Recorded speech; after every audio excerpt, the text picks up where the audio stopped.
বাংলাদেশে কোটা সংস্কারের দাবিতে পূর্ব লন্ডনের আলতাওয়ালি পার্কে চলছিল সমাবেশ। সেই সমাবেশ থেকে অন্তত কয়েকশো মানুষ ছুটে আসেন মাইক্রো বিজনেস সেন্টারে। এখানে হলের ভিতরে তখন যুবলীগ ও ছাত্রলীগের একটা অনুষ্ঠান হচ্ছিল। সমাবেশ থেকে ছুটে আসা শত শত মানুষ একসময় ছাত্রলীগ ও যুবলীগের উপর উন্মত্ত আক্রমণ চালান। মাইক্রো বিজনেস সেন্টারের ভিতরের গেট থেকেও আসে পাল্টা আক্রমণ। দেখতে দেখতে পরিস্থিতি নিয়ন্ত্রণের বাইরে চলে যায়। দ্রুত পুলিশ ছুটে আসে, কয়েকজনকে আটক করে। আকাশে টহল দেয় নিরাপত্তা বাহিনীর হেলিকপ্টার। সব মিলিয়ে ভয়ঙ্কর এক চিত্র।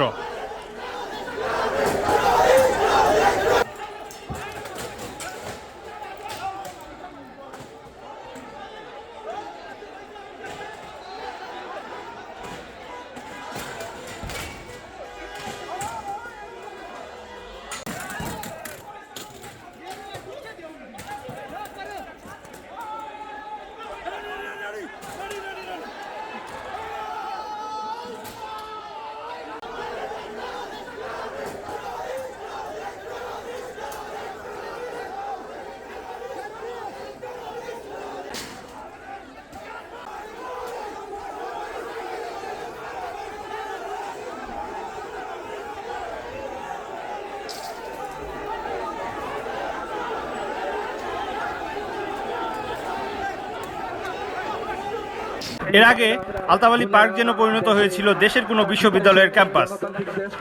কোটা সংস্কারের দাবিতে সোচ্চার স্লোগান।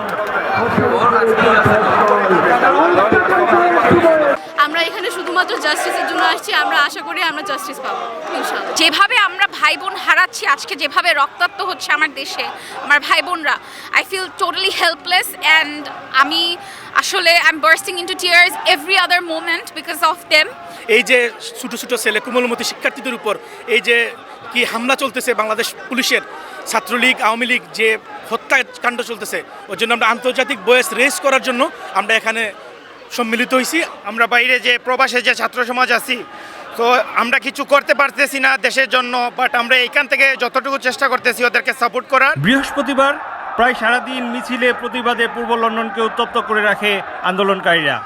বাংলাদেশের কোটা সংস্কার আন্দোলনের নেতৃত্বে শিক্ষার্থীরা থাকলেও আলতাওয়ালি পার্কের সমাবেশে খানিকটা চিত্র ভিন্ন। এখানে সামিল হয়েছিল যুক্তরাজ্য বিএনপির উল্লেখযোগ্য নেতাকর্মী। এদিন আলতাওয়ালি পার্কে যুবলীগের সমাবেশ থাকলেও পরিস্থিতি বিবেচনায় এটি বাতিল করা হয়। তারপরও এড়ানো যায়নি সংঘর্ষ। আসাদুজ্জামান মুকুল, এটিএন বাংলা, ইউকে।